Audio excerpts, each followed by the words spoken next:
Bueno, muchas gracias, doctor Morales Soto, por la presentación y por la invitación a participar en tan importante simposio. El tema que a mí se me ha encargado es el calentamiento global y hablar sobre un programa que tenemos en la Universidad Peruana Cayetano Heredia, que es el GeoHealth Program, que es financiado por los Institutos Nacionales de Salud de los Estados Unidos.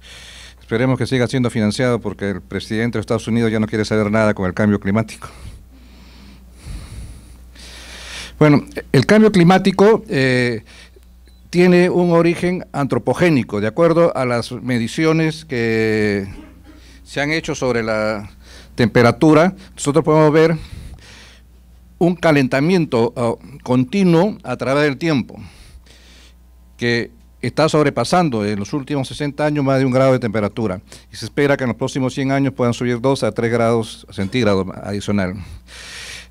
Esto implica una asociación con un aumento en la temperatura, pero también, y muy importante para nuestra región, influencia los procesos de variabilidad climática que nosotros regularmente tenemos y lo hemos tenido por largo tiempo.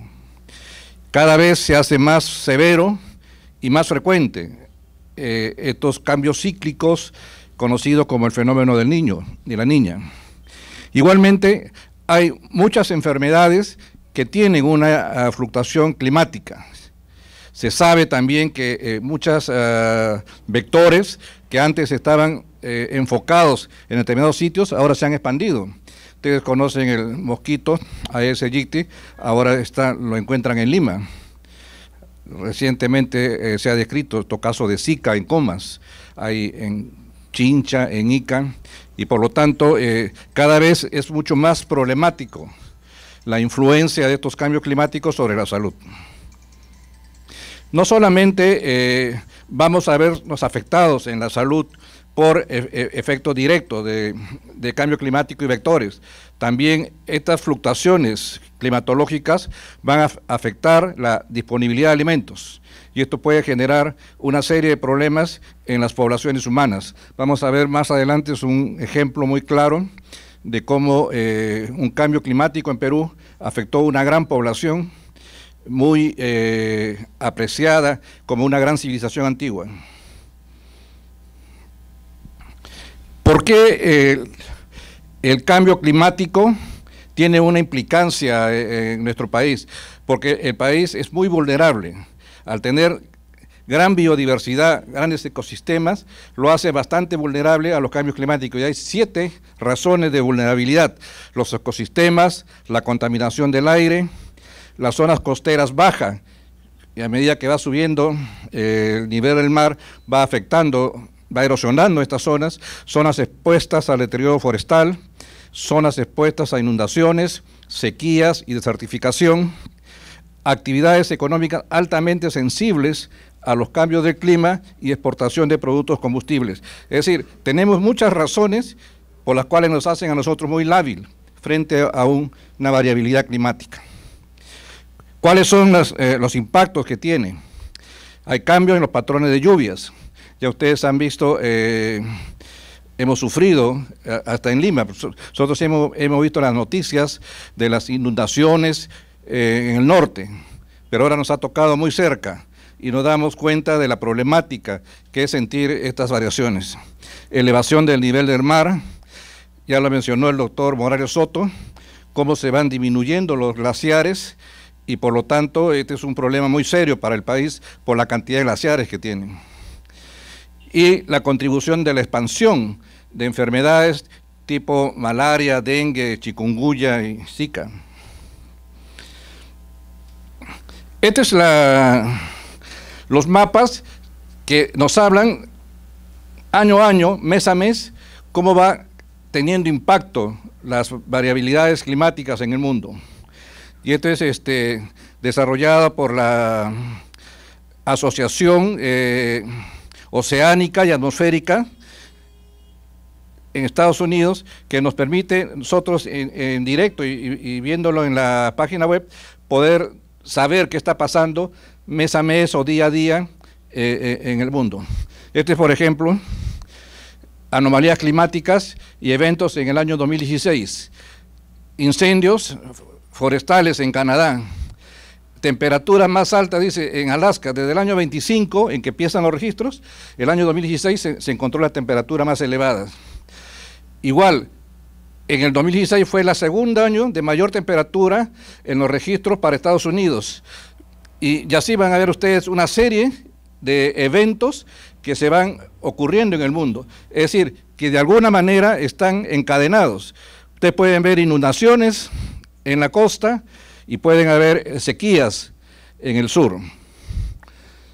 Estos eventos en enero de 2017, fíjese, ya nos hablan de la segunda enero más caliente desde 1910, seguido del 2016. Es decir, se mide desde 1910 y la temperatura más alta ocurre en el 2016. Y en enero del 2017 es la segunda temperatura más alta, lo cual está indicando cómo está aumentando la temperatura a través del tiempo en Sudamérica. Y lo mismo tienen ustedes para febrero de 2017, marzo de 2017, y ustedes pueden revisar usando la página web NOAA, encontrar todos los detalles que uno quisiera saber a través del tiempo. Nosotros, hemos dicho, tenemos la particularidad de vernos afectados dentro de este fenómeno del cambio climático por la variabilidad climática, que es el fenómeno del Niño. Y se dice que este cambio climático es un efecto debido al efecto invernadero. El efecto invernadero es bueno, porque eso nos permite vivir, pero cuando el acúmulo de CO2 aumenta demasiado, entonces hace que las temperaturas aumenten demasiado y no puedan ser irradiadas al espacio. Y eso determina un sobrecalentamiento y todos los problemas climatológicos que nosotros vemos. El fenómeno del Niño es un proceso climatológico de un evento marino. El evento marino es anual, es la corriente del Niño, que viene del norte hacia el sur y que se contrarresta con la corriente peruana, la corriente Humboldt, que viene del sur al norte. Esto determina cambios en la temperatura. Hay por eso temperaturas más altas en la zona de Centroamérica hasta el norte del Perú y más fría hacia el sur. Y esto se va modificando de acuerdo a los vientos alisios que van de oeste a este y los vientos que vienen de norte a sur, de sur a norte. Cuando ustedes hablan, y van a hablar más tarde del costero, Niño costero, se refiere a este cambio de los vientos exclusivo que viene del sur al norte. Es decir, no llega el viento y por lo tanto la corriente de Humboldt disminuye y la zona se hace más caliente en Ecuador y en el Perú. Cuando uno habla del Niño y la Niña, más bien se refieren a los vientos alisios, que van de oeste a este. Esto determina que nosotros tengamos cambios climáticos muy extremos. O sea, zonas desérticas como el norte se hacen bastante lluviosas, hay inundaciones, y la zona del sur, por el contrario, se desarrollan las sequías. ¿Y qué impacto tiene esto? Esto es hace 3.800 años. Esta es una diapositiva que nos ha brindado la doctora Ruchadi, que es miembro de la Academia de Ciencias. La zona de Bichamba. Esto está ubicado en la zona de Caral. Ella es la que más ha estudiado o está estudiando en la actualidad Caral, y ha encontrado estos frisos de hace 3.800 años. Y acá se ve la evidencia. Por ejemplo, se agarran el estómago, el hambre. Fíjese, se ven los huesos, el impacto de la desnutrición y la hambruna. Un fenómeno del Niño que duró decenas de años, hizo que Caral desapareciera. Una gran civilización de hace 5.000 años. 3.800 años ocurre este fenómeno y por lo tanto tiene un impacto bastante serio. Y desaparece por la duración del impacto, muchas decenas de años. Entonces, sobre eso, nosotros tenemos ya algunos conceptos que definir. Nosotros hablamos del fenómeno del Niño, hemos tenido varios fenómenos del Niño, pero también hablamos de los mega niños. o sea, fenómenos demasiado grandes que desde el siglo XVI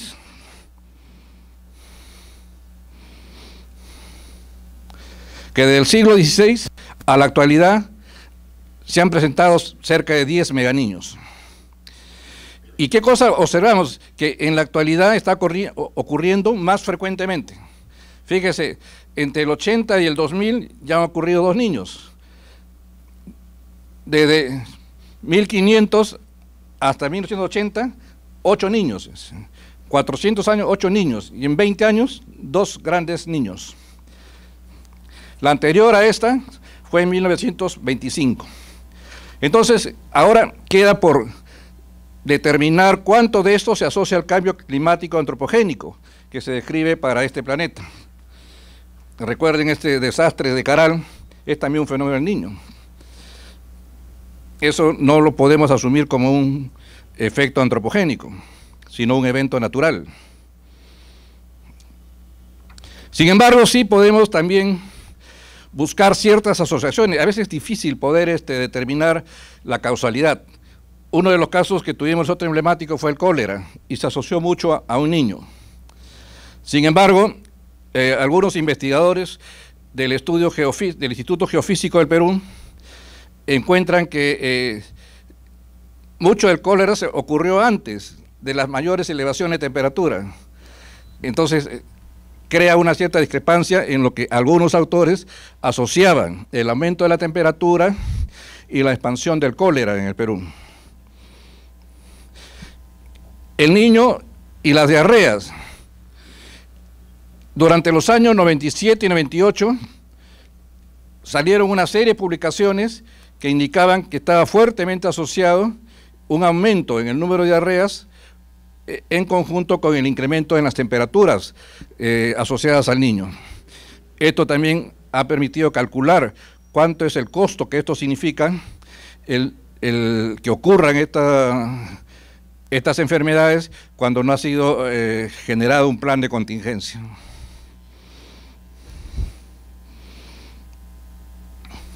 Es muy claro, y ahora ustedes lo han visto más de cerca, el impacto que tiene el niño y el dengue. Hasta hace un par de días hay 34 muertes por el dengue en Piura, solo en Piura. Y probablemente esto pueda ocurrir en todo un año, lo cual está indicando una fuerte asociación debido a la proliferación del mosquito, del vector, y probablemente a que no se logró detenerlo a tiempo.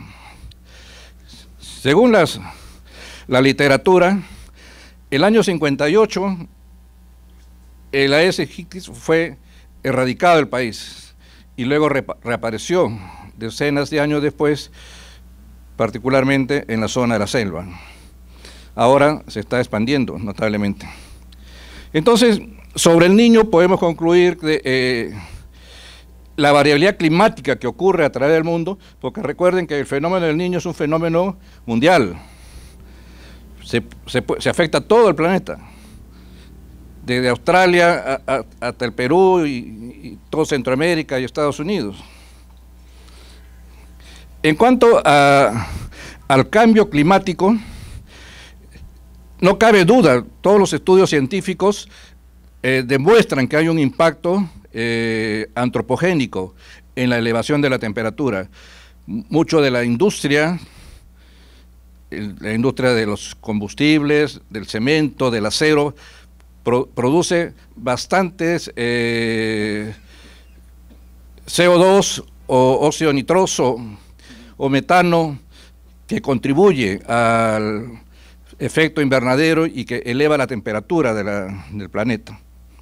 Sin embargo, hay que también ser muy cautos en que lo que tenemos son asociaciones. Es todavía muy difícil determinar en estos modelos una relación causa-efecto. Lo que uno hace es buscar una asociación y luego tratar de generar modelos para predecir cómo va a ser el efecto en el corto tiempo y cómo podemos nosotros mitigar ese efecto. Con este propósito, nosotros en la Universidad Peruana Cayetano Heredia tuvimos más o menos un programa de salud ambiental y ocupacional con la Universidad de Emory por casi 20 años. Y luego aplicamos a un grande Instituto Nacional de Salud, el programa Fogarty, que también lo han querido desaparecer este nuevo presidente este año, por lo menos está durando un año más. Y centrado en el Perú, hacer un programa de investigación que incluya a la región, a Ecuador, a Bolivia y Chile, con aporte de las universidades en Estados Unidos, la Universidad de Emory, la Universidad de Atlanta en Georgia y la Universidad de Johns Hopkins. Y en el Perú se hacen subcontratos hay un organismo no gubernamental que es Prisma. Entonces estos son los participantes de este equipo de investigadores principales. Quien habla por la Universidad Cayetano Heredia, el doctor Kai Stingland y Karen Levy por la Universidad de Emory y el doctor Will Sheckley de la Universidad de Johns Hopkins. Está también el doctor Lutz Nager, que es de la Universidad de Atlanta, Georgia, pero ha pedido una licencia por estos 2 primeros años. El programa tiene ya 2 años y es de 5 años. ¿Y cuál es la idea? Crear un centro de investigación y entrenamiento para salud ambiental basado en Lima, Perú, con enlaces en Ecuador, Bolivia y Chile. Tiene 2 vertientes. Una es el programa de investigación y es un programa de entrenamiento. Esto lo maneja Perú y esto lo maneja Estados Unidos. Esto tenemos 3 proyectos basados en contaminación del aire y cambio climático, y estos son programas de entrenamientos que ocurren cada año en mayo en Lima, en enero en Chile, y también apoyo de programas de doctorado. En la actualidad hay 2 estudiantes peruanos haciendo doctorado en Chile y 2 en Johns Hopkins. Entonces, la idea es desarrollar 3 programas de investigación. Uno es un ensayo de intervención en Puno, a 3.800 metros, en la cual se trata de implementar cocinas a gas en los hogares donde tienen cocinas tradicionales. Y esto basado en estudios previos nuestros, que nosotros hemos hecho estudios en Huancavelica, Capurima, Ayacucho y Junín, demuestra que hay un impacto negativo del uso de la cocina con combustible de biomasa en la salud materna. Entonces el niño nace con menor peso y por lo tanto esto tiene un impacto a largo plazo. Un niño que nace con bajo peso tiene un riesgo muy alto en la vida adulta de hacer diabetes mellitus, síndrome metabólico, dislipidemias, enfermedades coronarias y cáncer. Por lo tanto, el evitar que nazca pequeño para su edad gestacional es muy importante. Y se demostró también en estos estudios, porque ha habido mucha inversión en las cocinas mejoradas, tratando de mejorando el sistema de combustión y de eliminación de las emisiones, reducir la contaminación.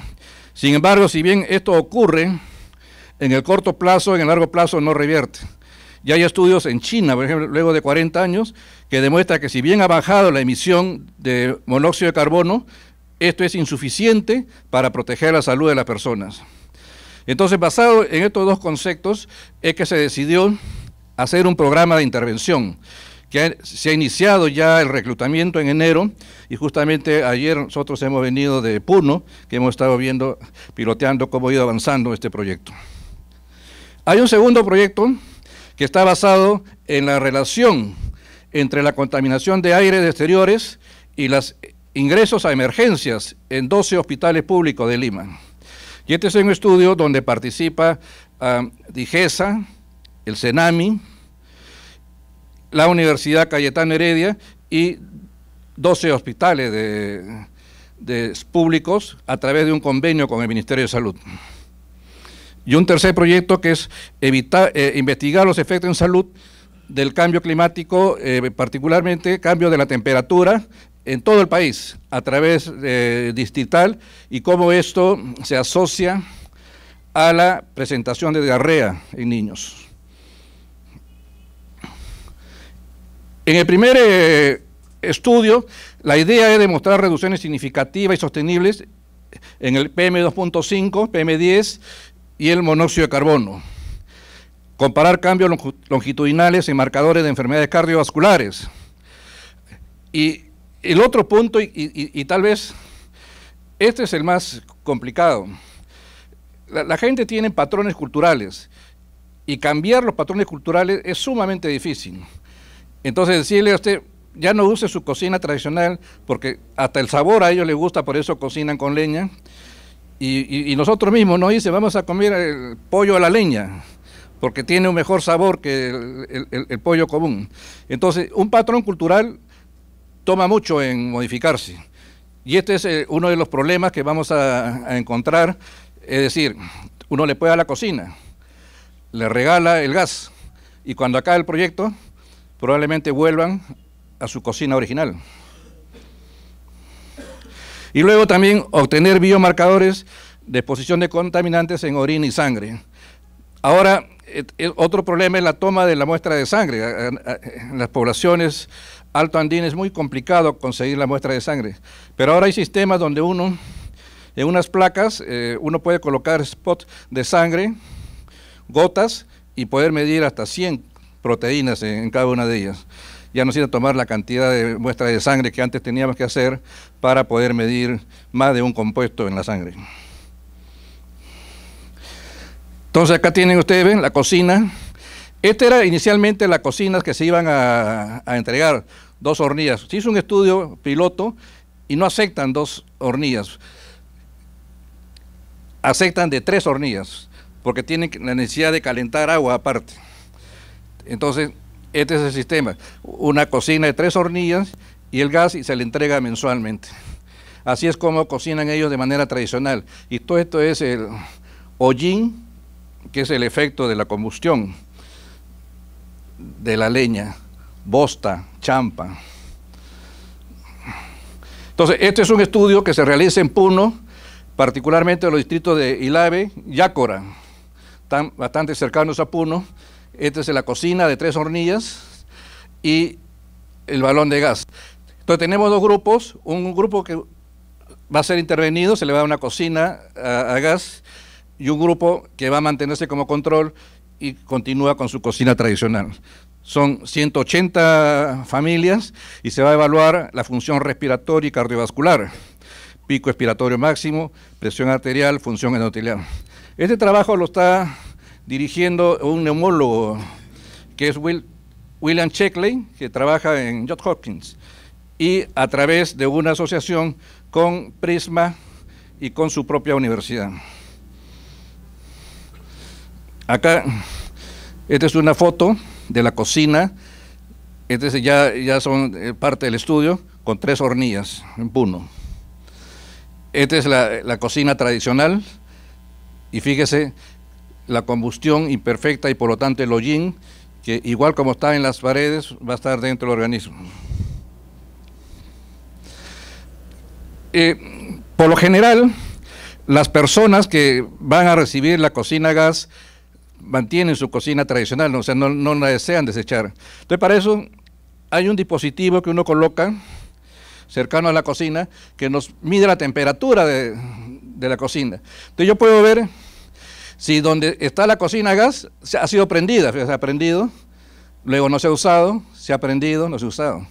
Los que usan cocina tradicional, en este día no lo prendió nunca. Pero puedo encontrar casos como estos, fíjense. La cocina a gas la prende, se usa y deja de usar. Pero acá usó también la cocina tradicional. Entonces es un factor que nos está añadiendo a un cambio que uno teóricamente quiere. Solamente quiero que usen cocina tradicional, solamente quiero que usen cocina a gas. La realidad a veces es diferente a lo que uno quisiera hacer. Entonces estas variables tienen que ser controladas en el análisis.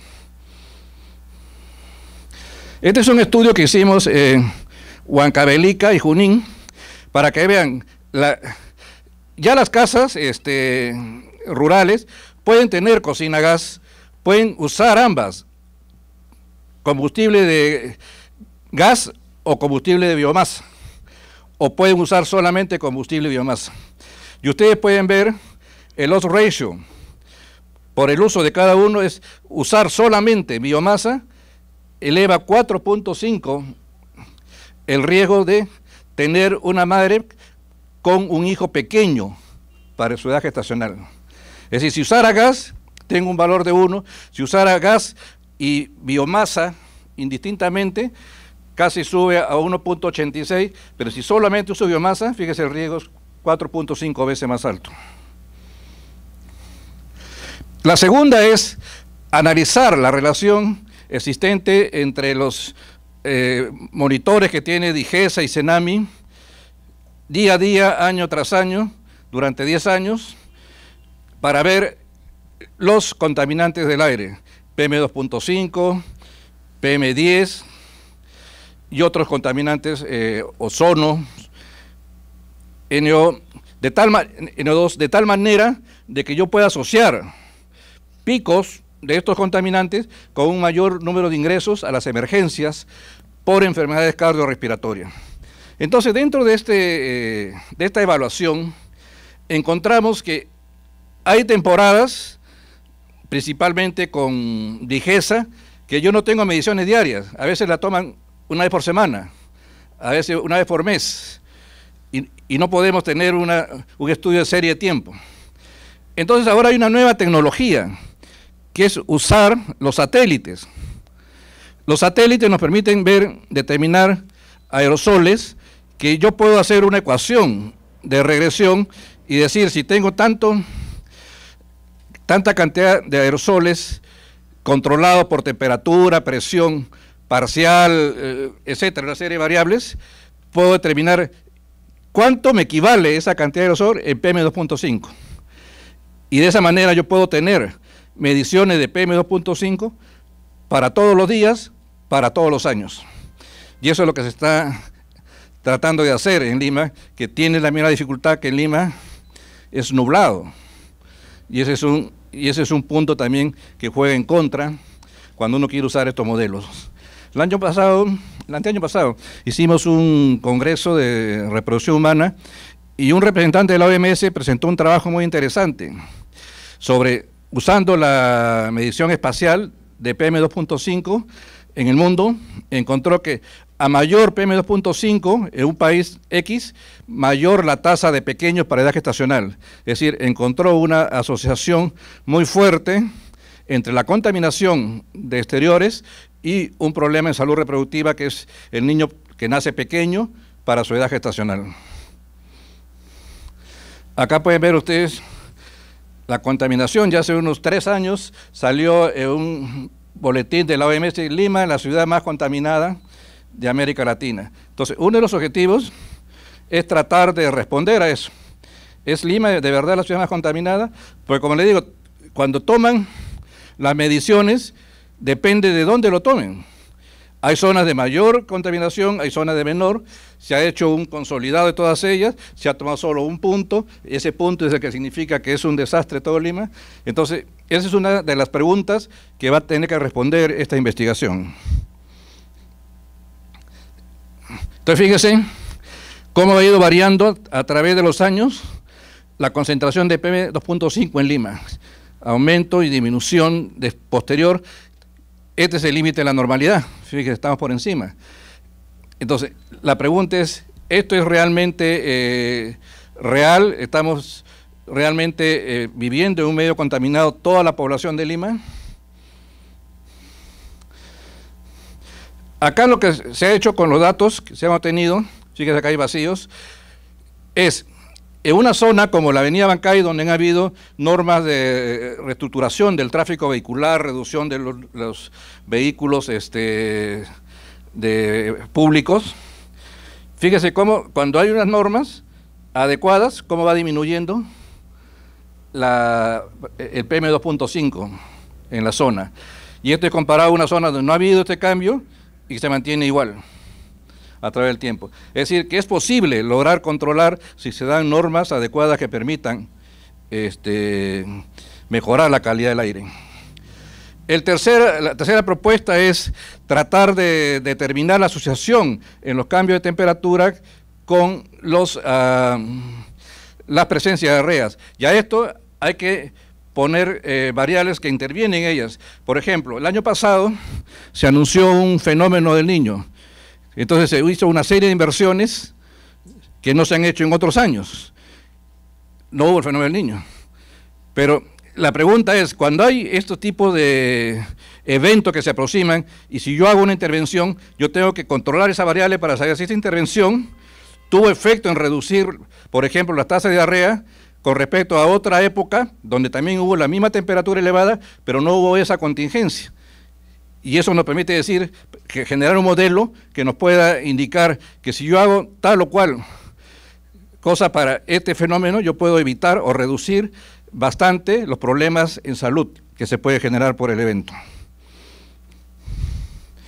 Entonces, la idea es generar riesgos estimados usando datos existentes y hacer predicciones en modelos ensamblados para estimar los cambios en salud en diferentes escenarios. Acá está contribuyendo la gente de Emory y en el Perú la gente del Instituto Geofísico peruano, el doctor Ken Takahashi. Es el que... Entonces, acá lo que se trata es de buscar a nivel distrital en todo el país la relación que hay entre el aumento de la temperatura y la presencia de diarreas en los niños. Una variable a controlar también son las vacunaciones por rotavirus. Entonces, hay que hacer visitas hospitalarias y determinar los números de casos de diarrea durante los fenómenos asociados al niño. Otro punto que es interesante es cómo podemos predecir un fenómeno como el actual que hubo en el norte, esa gran inundación. Y nosotros hemos tratado de buscar, han habido 3 grandes inundaciones en el norte, ¿no? 83, 84, 98, 99 y ahora el del 2017. Entonces, ¿qué hemos encontrado? Y ya más o menos la gente lo ha ido mencionando, hay varios reportes en ese sentido. ¿Qué ha pasado previamente a esta gran inundación? Una gran sequía en el sur. Entonces, si ustedes leen las noticias en los periódicos, el año pasado, dice noviembre, fue el periodo de peor sequía en toda la historia de Puno, noviembre, y había una sequía prolongada. Y fíjese, hubo la gran inundación y probabilidad que ha habido en el norte. Bueno, entonces, básicamente la idea es tratar de asociar estas patologías con estos cambios climáticos, tratando de buscar modelos predictores de tal manera que se pueda hacer una intervención mucho más rápida y no tener toda la secuela que hemos tenido este año con los problemas por las inundaciones. ¿Ven? Las sequías en Arequipa que vinieron con niños extremos. Moquegua, Puno y Arequipa afectadas con sequía por el Niño. Más de 45.000 hectáreas de cultivos afectadas por falta de lluvias en Puno. Entonces, como pueden ver, el impacto es bastante grande y uno puede buscar modelos que nos permitan predecir, que eso es lo más importante para poder buscar forma de resolver o evitar en gran demasía estas cosas negativas que nos están ocurriendo. Entonces, como conclusión, el calentamiento global es una seria amenaza para la salud a nivel global y específicamente del Perú por ser un país altamente vulnerable.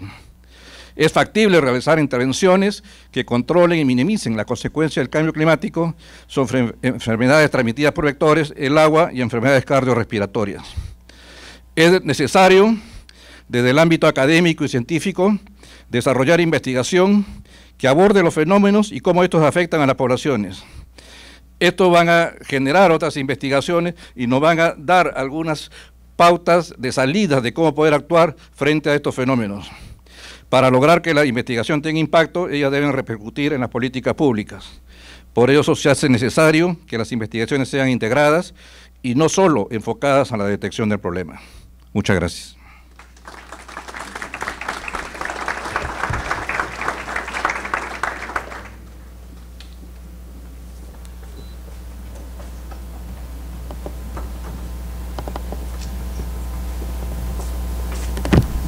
Agradecemos al doctor Gustavo González por su excelente presentación y el trabajo que viene desarrollando en la Universidad Cayetano Heredia.